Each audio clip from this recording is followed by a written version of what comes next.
एको देवः स्वामिनारायणोऽयम् एको मन्त्रः स्वामिनारायणेति एको वैद्यः स्वामिनारायणोऽयम् एकोपास्यः स्वामिनारायणो नः। कृपा करो मुझ ऊपरे सुख निधि सहजानंद गुण तमारा गाववा बुद्धि आपजो सुख कंद गुण तमारा गाववा बुद्धि आपजो सुख कंद। श्री स्वामिनारायण भगवाननी जय। परम कृपाळु परमात्मा भगवान श्री हरिनी कृपा દ્રષ્ટિના માત્રથી આપણને આ સુંદર લાહવો પ્રાપ્ત થઈ રહ્યો છે। શ્રીમદ સત્સંગી જીવન આ ગ્રંથનું આપણને નિત્ય શ્રવણ કરવાનો, રસપાન કરવાનો લાભ પ્રાપ્ત થઈ રહ્યો છે। પાછલા સત્રની અંદર આપણે સૌએ સાંભળ્યું કે શતાનંદ મુનિ એક એવા મહાન પવિત્ર સંત છે, એમને કેવો સુંદર ગ્રંથ રચ્યો છે જેના દ્વારા જન માત્રનું કલ્યાણ થાય તેવું છે। કલ્યાણજી નામના કાનપુર શહેરના બ્રાહ્મણ એમનો પણ કેવી રીતે પાપમાંથી ઉદ્ધાર થયો વગેરે બાબતોને આપણે જાણી મુક્તાનંદ મુનિએ 9 અધ્યાયોનું જે મહાત્મ્ય રચ્યું એની વાત સાંભળી અને સ્વરૂપાનંદ સ્વામી આ કેવા સંત છે એ વિષય ઉપર આપણે સૌ જાણવાનો થોડો પ્રયત્ન કરી રહ્યા હતા। સ્વરૂપાનંદ સ્વામી કહેતા કે સુવ્રત મુનિ તેમનો જન્મ કુરુક્ષેત્રની અંદર થયો છે અને પ્રભુ પ્રેરણાથી ગુજરાત તરફ આવ્યા। ગુજરાતની અંદર સહજાનંદ સ્વામીને મળતા તેઓએ દીક્ષા પ્રાપ્ત કરી। આટલી સુધી આપણે વાત કરી હતી। હવે આ સ્વરૂપાનંદ સ્વામી એ દિન દિન પ્રત્યે સત્સંગની અંદર દ્રઢ થતા જાય છે। સ્વરૂપાનંદ સ્વામીને વૈરાગ્ય તો હતો જ, સાથે સાથે પ્રભુ પ્રત્યેની ભક્તિ એ હવે વિશેષપણે દ્રઢ થતી જાય છે। એમની નિષ્ઠા એ ધીરે ધીરે અચળ બનતી જાય છે। હવે જ્યારે ભગવાન સ્વામિનારાયણ એ વખતે નવા ગાદી ઉપર આવેલા ઉદ્ધવ સંપ્રદાયની ગાદી એ ભગવાન સ્વામિનારાયણે સ્વીકાર કરી હતી અને આ સંત મંડળ લઈ શ્રીજી મહારાજ કાલવાડી ગામની અંદર પધાર્યા છે। આ કાલવાડી ગામની અંદર ભીમભાઈ નામના હરિભક્ત છે। આ ભીમભાઈ આવી અને શ્રીજી મહારાજને વાત કરે છે કે હે પ્રભુ, હે કૃપા સિંધુ, નવો રાજા જ્યારે ગાદીએ આવે ત્યારે એના કારાવાસ હોય તો એ બધા ખાલી કરાવે છે। એટલે એક પ્રકારની ઉજવણી તરીકે, એક પ્રકારે નવો રાજા ગાદીએ બેઠો તો એના ઉત્સાહ સ્વરૂપે જે કેદીઓ હોય એ બધાને છૂટા મૂકી દે છે। તો શ્રીજી મહારાજ કહે છે કે હા, વાત સાચી છે, એમાં આપણને શું વાંધો? ત્યારે ભીમભાઈએ કહ્યું, પ્રભુ, તમે પણ નવા ગાદીએ બેઠા છો અને સાવ સામાન્ય નાના નગરનો રાજા પણ જો ગાદીએ બેસે અને કેદીઓને છૂટા મૂકી દે તો તમે તો અનંત કોટી બ્રહ્માંડના અધિપતિ છો। તો તમે તો ઘણા મોટા કારાવાસ ખાલી કરાવો એવા છો, ઘણા મોટા કેદીઓને છૂટા કરાવો એવા છો। નરકના કુંડો ખાલી કરાવો પ્રભુ, નરકના કુંડો ખાલી કરાવો।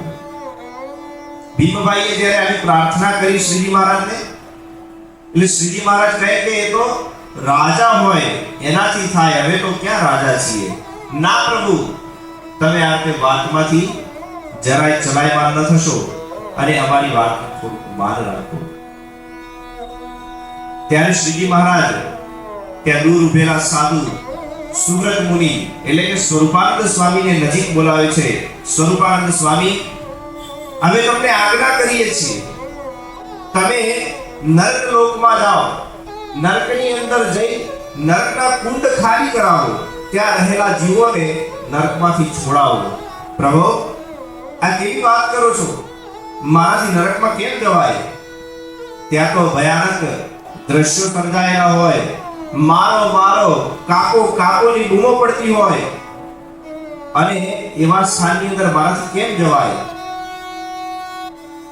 ત્યારે શ્રીજી મહારાજ એ આ સ્વરૂપાનંદ સ્વામીને કહે છે કે સ્વરૂપાનંદ, તમે અમારા નામનું સ્મરણ કરતા કરતા, સ્વામિનારાયણ નામનું રટન કરતા કરતા તમે નરકની અંદર જજો અને ત્યાં તરત જ તમને જોવા મળશે કે નરકના કુંડ ખાલી થઈ ગયા છે. જો અહીંયા સમજે જેવું શું છે કે ખાલી નામ માત્રનું રટન કરવાથી નરકના કુંડ ખાલી થાય છે. એટલે ભગવાનની મહત્તા કેવી હશે, સ્વામિનારાયણ મહામંત્રની મહત્તા કેવી હશે. અને એટલા માટે જ સંતો કહે છે એ જે સ્વામિનારાયણ નામ લેશે તેના બધા પાતક બાળી દેશે. જે સ્વામિનારાયણ નામ લેશે તેના બધા પાતક, એના પાપ કર્મો એ બધા બાળી દેશે. છે નામ મારા સ્મૃતિમાં એક, સર્વોપરી આજ ગણાય એક. સર્વોપરી એવું આ મહામંત્ર નામનું રટન છે. સ્વામિનારાયણ સ્વામિનારાયણ એમ કરતા કરતા સ્વરૂપાનંદ સ્વામી ભગવાનની પ્રેરણાથી સમાધિમાં જાય છે અને નરકના દ્વાર સુધી પહોંચ્યા. દ્વાર જેમ સ્વામિનારાયણ સ્વામિનારાયણ બોલે એટલે બધા દ્વાર ખુલવા લાગ્યા. અલગ અલગ બધા જે કુંડો હતા, નરક કુંડો, એના દ્વાર ખુલવા લાગ્યા અને ત્યાં રહેલા જીવ એ ધીરે ધીરે કરીને બહાર નીકળવા લાગ્યા. કોઈ હતું તો બદ્રિકાશ્રમમાં ગયું, કોઈ બીજા ત્રીજા ધામોમાં ગયું અને ત્યાં જઈ પ્રભુ ભક્તિ કરવા લાગ્યું. અને આમ કરી નરકના તમામ કુંડો ખાલી કરી નાખવામાં આવ્યા અને ભગવાન સ્વામિનારાયણનો પૃથ્વીલોક ઉપર અને ઉપર નર્કલોકની અંદર રહેલા જીવો મધ્ય પણ જય જયકાર વ્યાપી ગયો, જય જયકાર વ્યાપી ગયો. ભગવાન શ્રી હરિ ભીમભાઈ જેવા હરિભક્તની કહેવાય કે પ્રાર્થનાનો સ્વીકાર કર્યો. સ્વરૂપાનંદ સ્વામીએ પણ પોતાનું ઐશ્વર્ય બળ એ અહીંયા છતું કર્યું અને સ્વરૂપાનંદ સ્વામી પરત પધાર્યા.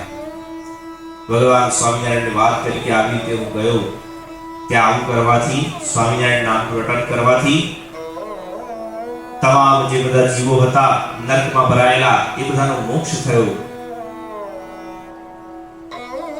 ભીમભાઈ પણ ખૂબ રાજી થયા. તો સ્વરૂપાનંદ સ્વામીની મૂળ વાત કરીએ છીએ આપણે. એક એવા મહાન સંત હતા, ભગવાનની આજ્ઞામાં એકદમ દ્રઢ, એકદમ નિષ્ઠાવાન એવા સ્વરૂપાનંદ સ્વામી હતા. એક વખતના સમયે ભગવાન સ્વામિનારાયણે સંતોના મંડળ બાંધ્યા અને વિવિધ પ્રદેશોની અંદર વિચરણ કરવા જવાની આજ્ઞા કરી. ત્યારે સ્વરૂપાનંદ સ્વામીને સમીપે બોલાવીને એમને 250 સંતોનું મંડળ આપ્યું. 250 સંતોનું મંડળ આપ્યું અને કહ્યું કે હે સ્વરૂપાનંદ સ્વામી, તમે જામનગર પ્રત્યે જાઓ, ત્યાં જઈ અને અમારા નામનું ભજન કરજો. મુમુક્ષુ જીવ આવે ત્યારે ભગવાનની વાત કરજો અને એમ કરી સત્સંગ કરતા ત્યાં રહેજો. જે સ્થાનમાં તમે રહો ત્યાં તમારે કોઈ સામેથી સીધું સામાન આપે એ જમવું નહીં, ભિક્ષા માંગીને જ જમવું. અને ભિક્ષાની અંદર પણ કેવી પાછી શરત કરી, જો ભિક્ષાની અંદર કંઈક સારો પદાર્થ મળવા માંડે એટલે તત્ક્ષણ એ સ્થાન છોડીને ચાલ્યા જજો. જો ભગવાન કેવી કપરી પરિસ્થિતિની અંદર પોતાના સંતો ભક્તોને મૂકી દે, એની કેવી પરીક્ષા લે, એનું આ જીવતું જાગતું ઉદાહરણ સ્વરૂપાનંદ સ્વામી 250 સંતોનું મંડળ લઈ અને જામનગર પ્રત્યે જાય છે. જામનગરના બહાર તળાવના કિનારે આ બધા સંતો પોતાનો ઉતારો કરે છે, નિવાસ કરે છે, પ્રભુ ભજન કરી રહ્યા છે. ગામની અંદર માંગવા જાય, ભિક્ષા માંગવા જાય એટલે જલ્દી અમને કઈ સારી ભિક્ષા મળે નહીં. અરે સારી તો જવા દો, એટલી ભિક્ષા પણ ના મળે કે જેથી કરી આ 250 સંતોનું પેટ ભરાય. આવી ભયંકર પરિસ્થિતિની અંદર સ્વરૂપાનંદ સ્વામી અને એમનું સંત મંડળ. સંતો ખૂબ જ પરેશાન થઈ જાય, હેરાન થઈ જાય, કારણ કે થોડુંક જ જમવાનું બધાના ભાગની અંદર આવે, થોડુંક જ સાવ સામાન્ય એકાદ 2-3 કોળિયા જેવું, 5 કોળિયા જેવું કોઈકના ભાગમાં આવે અને એમ કરી પોતાનું ગુજરાન ચલાવે. એમાં નાના સંતો હોય એટલે એ જલ્દી તૈયાર ન થયા હોય, હજુ એને એટલો બધો વૈરાગ્ય ઉત્પન્ન ન થયો હોય. એટલે નાના સંતો આવ્યા સ્વરૂપાનંદ સ્વામીને વાત કરે કે સ્વામીજી ભૂખ બહુ લાગી છે. પેલા તળાવની અંદર મૂળા ધોવા માટે જે આવ્યા હોય, કોઈ મૂળો એ આવીને તળાવની અંદર ધોવા માટે આવ્યા હોય કોઈ ગામના લોકો, એટલે એના પત્તા ત્યાં રહી જાય. તો કે પત્તા લઈ અને હવે જમીએ. આવી પરિસ્થિતિ વિચાર તો કરો કે ભિક્ષા મળતી ના હોય ત્યારે એવા પત્તા લેવા પડે ને. તો આવી ભયંકર પરિસ્થિતિ ત્યારે સ્વરૂપાનંદ સ્વામી આજ્ઞા કરે કે હા એ જમો. તો આવી ભયંકર પરિસ્થિતિ એનું તો વર્ણન ખૂબ ઊંડાણપૂર્વક કરેલું છે, પણ આપણે વાત કરીએ છીએ તો 250 સંતોને ભયંકર પરિસ્થિતિ થઈ. ધીરે ધીરે તો કોઈક વખત તો એવું પણ થવા માંડ્યું કે કોઈક વખત ભિક્ષા પણ ન મળે અને 3 ટંક ભૂખ્યું રહેવું પડે. આવી પરિસ્થિતિ થાય.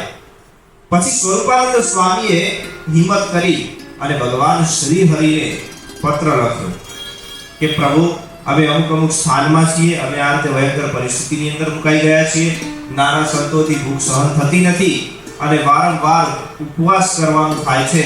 માટે હે પ્રભુ તમે જો અમને આજ્ઞા કરતા હોય તો અમે કોઈકને પ્રેરણા કરીએ તો અમને સારું એવું સીધું આપી જાય તો એમાંથી આ બધા સંતોનું પેટ ભરાય. પત્ર ગઢપુર ગયો છે, ગઢડાની અંદર શ્રીજી મહારાજે વચાવ્યો છે. હવે શ્રીજી મહારાજ એના પ્રત્યુત્તરમાં પત્ર મોકલે છે અને આપણને એમ લાગે કે શ્રીજી મહારાજ હમણાં આજ્ઞા કરશે, પણ શ્રીજી મહારાજે એક કથા લખીને મોકલી. કેવી કથા? શ્રીજી મહારાજ શુકાનંદ સ્વામી પાસે લખાવડાવે છે કે લખો શુકમુનિ, એક સમયની અંદર જંગલમાં કોઈક મહાત્માજી તપ કરી રહ્યા હતા. તપ કરતા કરતા એ નિત્ય એમનો એક જ નિયમ, 2 મુઠ્ઠી ચોખા આવે ગામની અંદરથી, એ ચોખા એનું જે ભાત કહેવાય કે બનાવી અને જમે. નિત્ય 2 મુઠ્ઠી ચોખા આવે, બીજું કશું જ નહીં. નિત્ય પ્રત્યે એટલું જમી અને ત્યાં જંગલમાં રહે, ભગવાનનું નામ સ્મરણ કરે, તપ કરે. કોઈક માણસ આ મહાત્માજીથી પ્રેરાયો અને એને પણ તપ કરવાની લગની લાગી. મહાત્માજીના સમીપે આવ્યો, નમસ્કાર કર્યા અને કહ્યું કે પ્રભુ મારે પણ અહીંયા તપ કરવું છે. તપ કરવાનો વાંધો નથી, પણ આ જંગલની અંદર કશું મળતું નથી, ફળ ફૂલ એવું આ જંગલમાં જે અહીંયા આપણે બેઠા છીએ આ સ્થાનમાં નજીકમાં કોઈ જગ્યાએ છે નહીં, ભૂખ્યા રહેવું પડશે. મહાત્માજી એવું છે તો તમે કેમ કરીને તમારું ગુજરાન ચલાવો છો, તમારું ભરણ પોષણ કેમ થાય છે? ત્યારે મહાત્માજીએ કહ્યું કે ભાઈ નજીકના ગામની અંદરથી 2 મુઠ્ઠી ચોખા આવે છે અને એ જમું છું. એમ તો સારું, તમે જે 2 મુઠ્ઠી ચોખા એનું જે પણ વાનગી બનાવીને તમે જમો છો તો એ જે પાત્રની અંદર તમે જમો છો એ પાત્ર કહેવાય કે એ જ્યારે ખાલી થઈ જાય તો એને ધોઈ અને હું પી જઈશ અને એમ કરીને તપ કરીને અહીંયા રહીશ. સારું કે આજ્ઞા કરી એટલે બંને સાથે તપ કરવા માંડ્યા. એવું જ થવા માંડ્યું. જેમાં પેલું રાંધતા હતા ભાત, એની અંદર પેલો ભાત ખાલી થાય એટલે પેલું ધોઈ અને પેલો બીજો માણસ હતો એ પી જાય. ત્રીજા માણસની વાત આવી, ત્રીજો માણસ આવે, એ પણ પ્રેરાયો કે મારે તપ કરવું છે. કીધું કે ભાઈ અહીંયા તો કઈ જમવાનું કઈ વ્યવસ્થા નથી, આ બીજો માણસ છે જ ઉપરથી ધોઈને પીવે છે, તું શું કરી? કે તમે જે પાત્રની અંદર જમો છો તમારા જમી રહ્યા બાદ જે કાંઈ પણ એમાં વધશે એ ધોઈને હું પીશ. આમ કરીને 3 જણા રહ્યા. શ્રીજી મહારાજ અંદર એવું લખાવે છે સુકમુનિ પાસે, આ રીતે 3 જણા ભોજન મળતું હતું કે નતું મળતું એમ કરીને પણ અહીંયા સત્સંગ કરવા, ભગવાનનું ભજન કરવા, તપ કરવા માટે જંગલની અંદર રહ્યા અને કહેવાય કે તપને પાર પાડ્યું. આટલી વાર્તા લખીને મોકલી, બીજું કશું જ નહીં કે તમને આજ્ઞા છે કે નથી કે એ બધી કોઈ વાત નહીં. આવી વાર્તા લખીને મોકલાવી. સ્વરૂપાનંદ સ્વામીએ વાંચી, બીજા સંતોને પણ વંચાવી અને સંતોને વાત કરી કે સંતો આ જુઓ તો ખરી, આ મહાત્માજીને તો 2 મુઠ્ઠી ચોખાથી પણ જીવન ચાલતું હતું અને આપણે તો એના કરતા બહુ મોટા ભાગ્યશાળી છે. આપણે તો કઈ એઠા વાસણ ધોઈને પીવાનો દિવસ નથી આવ્યો. આપણને વધારે નહીં તો થોડું 2-5 કોડિયા તો આપણા બધાના ભાગમાં આવે છે. એટલે એમ કહીને આપણે ભગવાનનું ભજન કરવું અને એમ કરીને આપણે અહીંયા રહેવું, એવું અંદર નિર્ધારિત થઈ ગયું. જો સ્વરૂપાનંદ સ્વામીને, નહીતર કોઈકને હોય તો કેવું થાય, બીજો કોઈ સામાન્ય વૈરાગ્યહીન હોય અથવા તો ઓછી નિષ્ઠાવાળો હોય, એ તો તરત ડગી જાય, એને તરત થઈ જાય કે ના ભાઈ અહીંયા આવે મજા આવે નહીં, અહીંયા આપણે રહેવું નથી, ચાલો ભાઈ વિશ્રામ પોટલા ઉપાડો, બીજે ક્યાંક ચાલ્યા જઈએ, એમ થઈ જાય. પણ જો સ્વરૂપાનંદ સ્વામી કેવા નિષ્ઠાવાળા, તો એમની આગળ બીજા 250 સંતો રહેતા. નહીતર પોતે વૈરાગ્યવાન ના હોય તો બીજા 250 ને કઈ વૈરાગ્ય ના આવે. પણ આમને પોતાને જ કેટલી દ્રઢ નિષ્ઠા, શ્રદ્ધા બીજા સંતોને પણ સમજાવી બનાવીને રાખી. હવે આજ સાંજની અંદર રહેતા કોઈક વખતે ત્યાંનો દીવાન, જામનગરનો હરિદાસ નામનો કોઈ દીવાન હતો. એને આ સંતોનો જોગ થયો, આ સંતોનો ભેટો થયો. એટલે આ હરિદાસને આ બધા સંતો પ્રત્યે ખૂબ ભાવ જાગ્યો, ખૂબ મહિમા થયો કે ઓહો કેવા સંતો નિરંતર રહી અને ભગવાનનું ભજન કરે છે, જે ભિક્ષા મળે એની અંદર રાજી રહે છે, અને પાછા કેવા પ્રતાપી છે. એવો બધો પ્રતાપ જાણ્યો. પછી એ હરિદાસ આ સંતોને મળે છે, સ્વરૂપાનંદ સ્વામીને મળે છે કે પ્રભુ તમે અમારા દીવાનખાનાની અંદર ભિક્ષા માંગવા આવો, કારણ કે તમારે નિયમ છે કે ભાઈ તમે ત્યાંથી અમે તમને કંઈક ભોજન લઈને અહીંયા આપીએ અથવા તો સીધું સામાન અહીંયા આપીએ તો એ તો તમે જમશો નહીં, તો તમે અમારા દીવાનખાનાની અંદર અથવા તો અમારા રાજમહેલની અંદર તમે આવો અને ભિક્ષા લઈ જાઓ. ત્યારે સ્વરૂપાનંદ સ્વામીએ શું કીધું કે દીવાન સાહેબ, અમારે તમારું સીધું તો લેવાય નહીં, એ તો નિયમ છે જ, પણ અમારે રાજમહેલની અંદર જઈને પણ ભિક્ષા કરાય નહીં, એ પણ નિયમ છે. માટે અમે માંગ ઉપર ચાલતા જઈએ તો ત્યાં જે ભિક્ષા મળે એ લેવાય, એવો અમારો નિયમ છે. એટલે દીવાન સાહેબે શું કર્યું, તો માર્ગની અંદર જ એમનું બધું અન્ન રાખવાનું કોઠાર હતો બહુ મોટો, તો ત્યાં પોતાના સિપાહીઓને મૂકી દીધા અને કહ્યું કે આ સ્વામિનારાયણના સાધુ આવે એટલે એમને બરાબર વ્યવસ્થિત ભિક્ષા આપજો, જરાય પણ કાચું ના રહી જાય. એટલે ઘણી બધી ભિક્ષા આપે. એટલે ઘણી બધી ભિક્ષા બધા સંતો લઈ પણ ના જઈ શકે એટલી હોય, એટલે પાછા સૈનિકો બધા હોય એ ત્યાંથી ભિક્ષા ઉપાડી અને તળાવના કિનારા સુધી મૂકવા પણ આવે.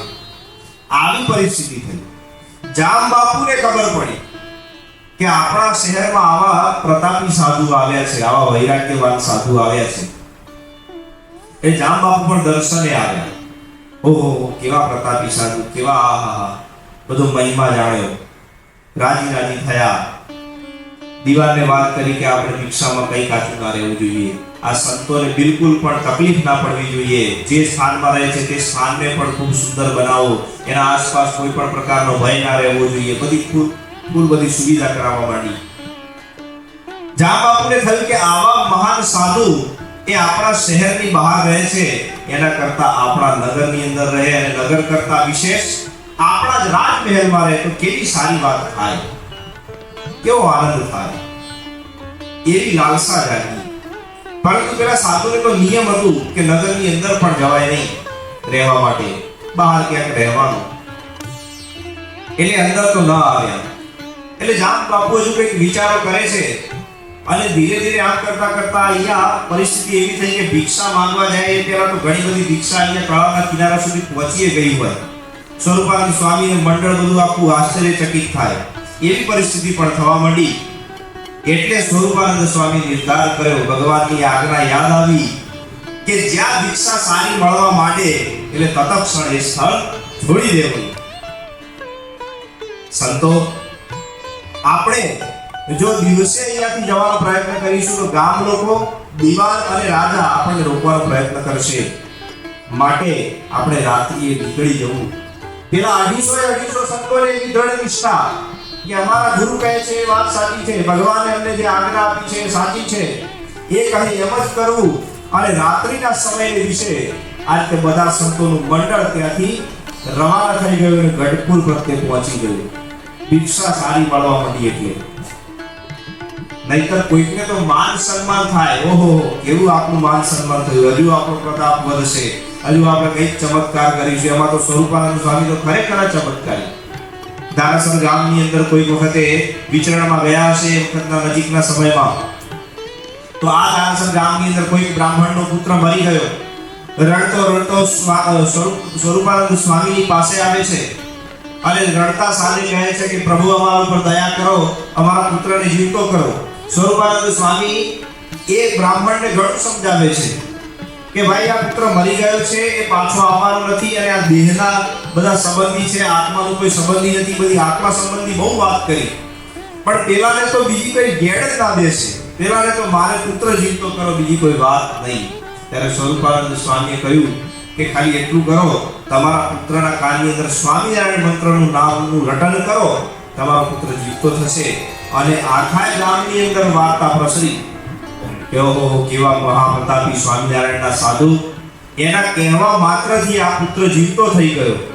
તો આવા પ્રતાપી સાધુ એ સ્વરૂપાનંદ સ્વામી સુબ્રત મુનિ હતા. પણ છતાંય જો જામનગરની અંદર ખબર પડી કે આપણો પ્રતાપ વધવા માંડશે અને લોકો આપણને ગામમાં લઈ જશે, નગરમાં લઈ જશે અને રાજમહેલમાં લઈ જશે, તો આપણે અહીંયા રહેવું નથી, આપણા પ્રભુની આજ્ઞા નથી, આજ્ઞાનો લોપ થાય એવું કાર્ય આપણે કરવું નથી. ગઢપુર પહોંચી ગયા, શ્રીજી મહારાજને મળ્યા. શ્રીજી મહારાજ ખૂબ પ્રસન્ન થયા, અતિશય પ્રસન્ન થયા કે ઓહો અમારા કેવા મોટા સાધુ, અમારી આજ્ઞાને શિરોધાર્ય કરી, અમારી આજ્ઞાને શિર સાથે પાડી એવા આ સાધુને હવે પણ નતમસ્તક થઈએ છીએ એવું શ્રીજી મહારાજે કીધું. સમયના અભાવે આપણે કથાને અહીંયા વિરામ આપીએ છીએ. આથી વિશેષ સ્વરૂપાનંદ સ્વામી કેવા પ્રકારના કૌતુક અને આશ્ચર્ય જન્માવનારા એવા પ્રસંગો સર્જ્યા હતા. અને ત્યારબાદ જગન્નાથપુરી ક્ષેત્રની અંદર જઈ અને ત્યાં રહી પ્રતાપસિંહ રાજાને કેવી રીતે આ સમગ્ર સત્સંગી જીવનની કથા વાર્તા કરી એ સઘળી બાબત હવે આપણે આવતા સત્રની અંદર નિહાળીશું. ત્યાં સુધી સર્વેને જય સ્વામિનારાયણ. સ્વામિનારાયણ નારાયણ નારાયણ,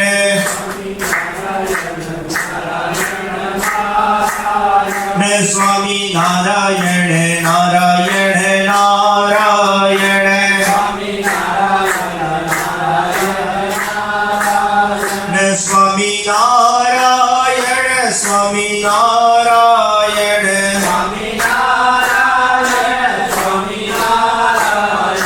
સ્વામિનારાયણ નારાયણ નારાયણ.